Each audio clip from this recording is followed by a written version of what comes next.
Hi, this is Yaffi Lvova, registered dietitian nutritionist with Baby Womb Nutrition, and little baby Daniel here, who may or may not have an ear infection or two. We haven't been getting much sleep, so he might be cranky.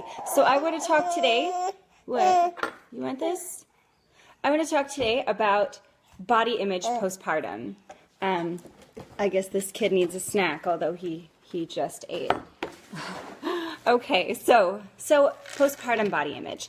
And the reason I'm bringing this up is because recently I was asked for advice on a blog, and the blog turned out really fantastic. It was by Sarah Kupfer, who I interviewed a few weeks ago, on exercise and how to have joyful movement, how to get into exercise after having a baby, and why.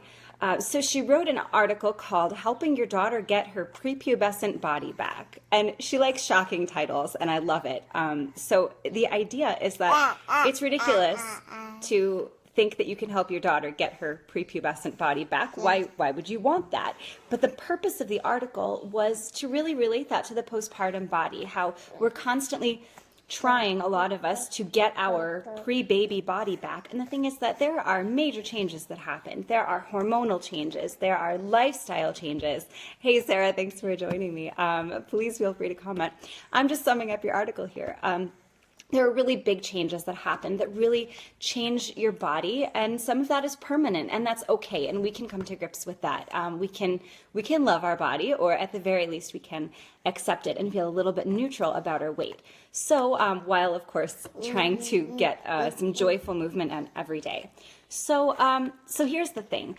There are, as Sarah mentioned, thankfully, in the article, there are some major changes in identity that comes with having a baby. Even if you've been through an infertility struggle like I did, 4 years of wanting to become a mommy and wanting nothing more than to become a mommy, and then this baby comes out, or well, 2 babies in my case, and you think, what did I do? Your entire identity changes. I went to school to become a professional, and now I'm mommy. I was wife, and now I'm mommy. I was friend, I was daughter, I was niece, I was sister, and now I am mommy. And it's overwhelming, and it's all-encompassing, and it can be so difficult, even when it's something that you really wanted, and even when it's something that you really enjoy. I mean, motherhood, you can definitely enjoy motherhood. So I hear, I'm just kidding, I'm really sleep deprived at the moment with this kid, but even if you enjoy it, there are things that are difficult about it. It's definitely not the easiest thing in the world.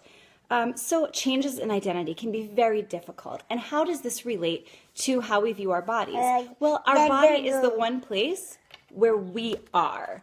You're in your body, you live in your body. Your house is taken over by this crazy army that you created, you know, and if you're me, you have lots of pets too, and you have to deal with all of that, and your space is completely taken over.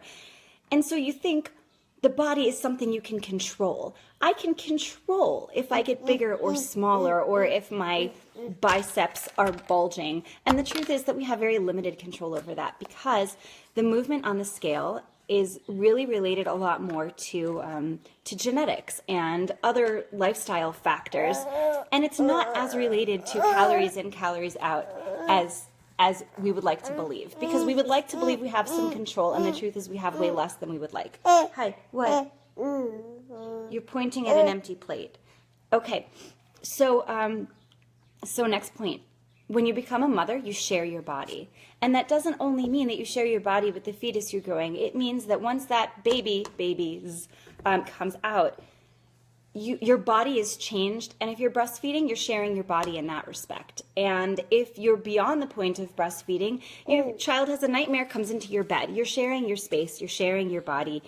You're sharing milk on your table. So the thing is that there have been huge identity changes. You're sharing any amount of physical space that you have. Any personal identity that you had is now mommy. And we really want to have control over something. We want our own space. Okay, let's see, where is your own space? Is it the bathroom? No, that's like the big joke, that you can't go to the bathroom by yourself because there are like little hands. Remember that video that went viral? The video that went viral of the mom who was a quadruplet mom hiding in the pantry eating red vines. Okay, she didn't even mention she was a quadruplet mom in the video, and that thing went completely viral, and she ended up on Ellen. we don't have any private space, and that's something that we have to come to grips with. And that's also another reason we want to work out, to like get that endorphin rush and feel good. So the thing is, control over your body. Your pre-baby body is a false remnant of your pre-mommy life. You're not going to get exactly your pre-baby body back. You can have the best, you know what? Sometimes your hips get bigger, and hips are beautiful. It can be so much more beautiful to have a post-baby body, and we need to learn to love some of that, but at the very least, learn to accept that we are amazing. We did amazing things, whether you pushed babies out of your body or welcomed babies into your home that you're raising. We are amazing beings, and the size of our hips does not define us as people or as mothers. So what can you do to feel like you have some space? I'm definitely not the expert in this, which is why I am going to be interviewing someone on self-care coming up in the next couple of weeks. So that's the big thing, self-care. You need to take a bubble bath, read a good book, go out to Starbucks, listen to some really good music. Whatever it is that makes you feel like you is something that you should make time for. Put it in your schedule. It's not on the end of your to-do list.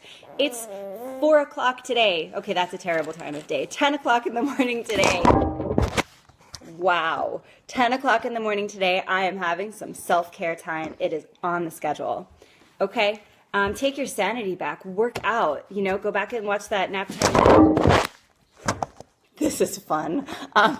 Go back and watch that nap time nutrition that I did with Sarah on ways to find joyful movement and how you can incorporate it into your life. Hi. Cook, if that's your thing. That's my thing. If I'm stressed, I'm in the kitchen.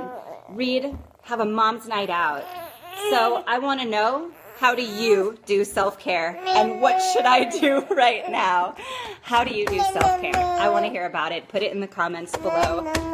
And stay tuned for next week. Maybe next week I'll be interviewing my friend Gila, who is a self-care master. So if you're local, come to Toddler Test Kitchen at the Hallie Hart Children's Museum. If you're interested in family meal planning boot camp, which is really more like family small group counseling for family nutrition, shoot me a PM, join my newsletter, because I'm going to be doing another round of that soon. It's been really fun doing the beta testing, and I want to roll it out to the public. So let me know, sign up for my newsletter, and I will see you next week.